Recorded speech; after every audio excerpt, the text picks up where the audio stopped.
सिद्धेभ्यः। ओम नमः सिद्धेभ्यः। ओम नमः सिद्धेभ्यः। जैन आगम में चारित्र के कई प्रकार की दृष्टि से भेद किए गए हैं।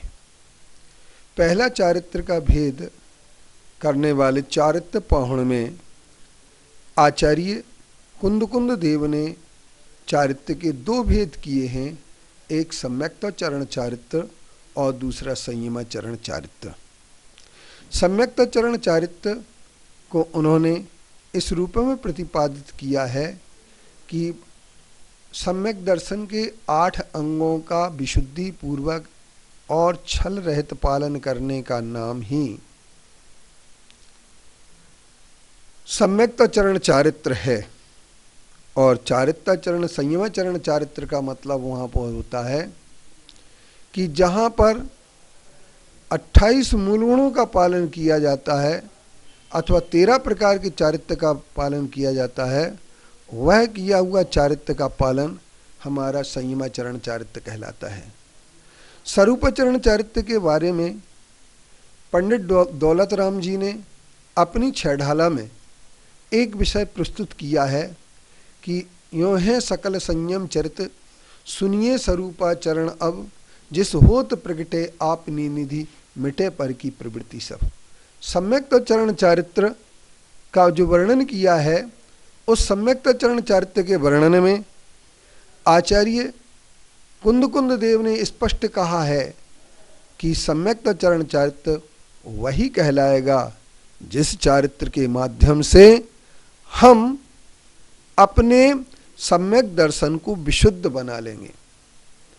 और इसी के साथ साथ संयमाचरण चारित्र की जहाँ तक बात की गई है, तो पंडित दौलत राम जी एकमात्र छेढ़ालाकार ऐसे हैं जिन्होंने ये कहा है कि मुनि अवस्था में जब संयमाचरण चारित्र की रेखा को पार कर लेते हैं, जब अभेद रत्नत्रय में लीन हो जाते हैं, तो वहाँ पर स्वरूपाचरण चारित्र की प्राप्ति होती है। लेकिन कुछ पंथ विशेष के लोगों ने स्वरूपाचरण चारित्र को चतुर्थ गुण स्थान में मानने की बात कही है।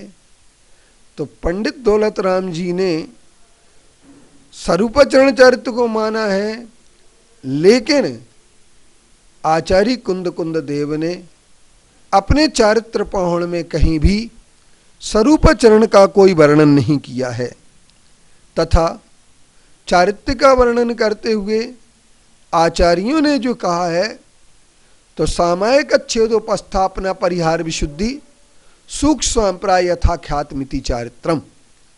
संयम मार्गणा के अंतर्गत भी जो वर्णन किया गया है, उस वर्णन में चारित्र को वर्णित करते हुए कहा गया है सामायिक, छेदोपस्थापना, परिहार विशुद्धि, सूक्ष्म संप्राय और यथाख्यात तथा असंयम और संयमा संयम, ये ही 7 प्रकार की मार्गणा के भेद हैं।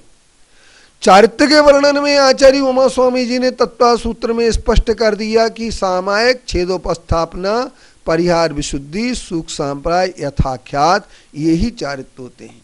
इसके उपरांत इन 9वें अध्याय में वहाँ पर जहाँ चारित्र का वर्णन आया है, संयम की बात की गई है, संयम प्रतिसेवना तीर्थ लिंगिल, ये 10वें अध्याय में भी और 9वें अध्याय में भी इन सब जगह चारित्र सिद्धों के घटित किया गया हो, अथवा चारित्र पूर्व प्रज्ञापन नय की अपेक्षा से, और अथवा चारित्र मुनियों में सिद्ध किया गया हो, इन सब चारित्र का वर्णन करते हुए सिर्फ यह कहा गया है कि सम्यक्ताचरण चारित्र तो होता है, पर संयमाचरण चारित्र के अंतर्गत सामायिक, छेदोपस्थापन, परिहार विशुद्धि, सूक्ष्म संप्राय यथाख्यात चारित्र होते हैं।